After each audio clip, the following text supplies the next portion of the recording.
I wonder, have you got finals fever? At the weekend, we saw the Brisbane Lions with the big grand final win over the Sydney Swans, and the NRL grand finals on this weekend coming. Unfortunately, no Queenslanders in the action, but many will still watch on.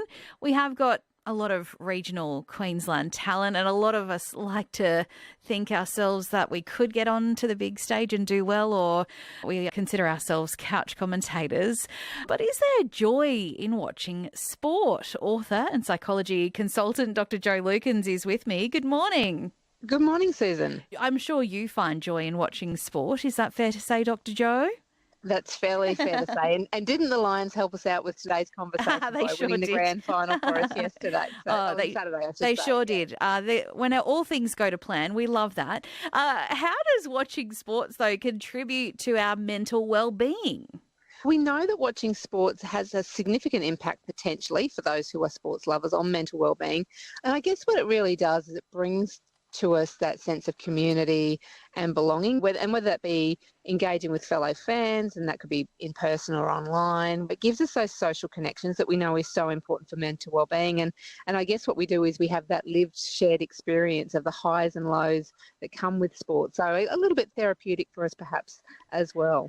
Dr. Jo, we know that being active is good for our physical health, but how can spectating impact our physical health?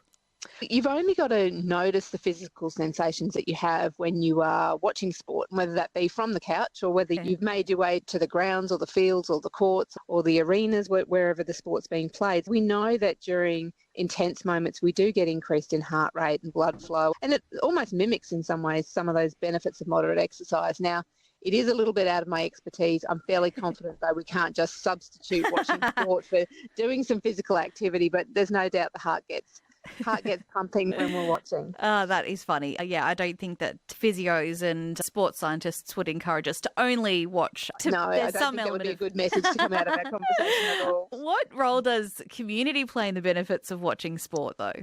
I think this is a vital component of the benefits of watching sport. It does give us that shared identity and common purpose. So you've only got to, rally behind some of those incredible feats we saw at the Olympics. They talk now about the Tilly's effect, about what impact the Matildas had on the Australian community and so forth. But even at the local level as well, we've got our local footy finals and sporting events and things that happen. And we've got so much community sport, particularly within our Queensland region. So it just gives us that extra opportunity to come together, to connect, to share the joy of sports, I think. And you've been talking about some of the pressures through the show today, so sport potentially gives us some of that outlet.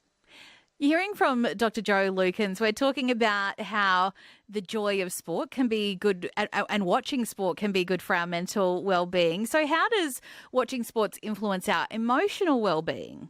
Yeah, so this goes hand in hand with the physical effects, I think. So we know that you get the adrenaline rush, and so we often get, if you've ever noticed that physical effects you get when there's some high intense things happening, sometimes we might notice it as excitement, sometimes we might notice that as a bit of anxiety or a bit of worry, but we certainly know that when we've watched great sport, it can leave us really feeling invigorated and content. So we know what we think about our sport impacts on our emotions. So it makes sense that when we notice the things that we enjoy about the sport, that we also get those emotional impacts as well. Is there something aspirational about it as well? I think back to Hood Susie, where I would watch the Oz Open and then I would go out into the backyard thinking that I was going to be the next tennis star. Is there something about that inspiration and aspiration there too?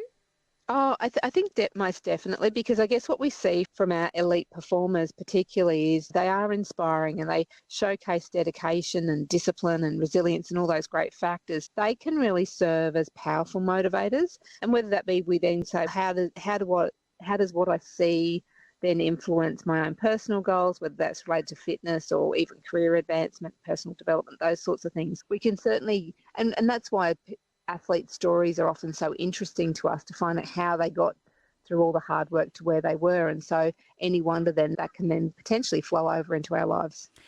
Is there science that looks into some of these benefits? There is. There's been a number of studies that have looked at watching sports and how that activates the circuitry within the brain, and particularly in relation to leading to feelings of happiness and pleasure. We've seen lots of studies in the past about how it can also have a less positive effect as well. Can it increase levels of anger and aggression? So we know there's lots of science there to support that sport impacts us emotionally. But the good news is that we can get those long-term improvements in wellbeing by including a bit of sport in our lives if that's something that's of interest to us. Author and psychology consultant Dr. Jo Lukens, thank you very much for your time today. Always great to chat.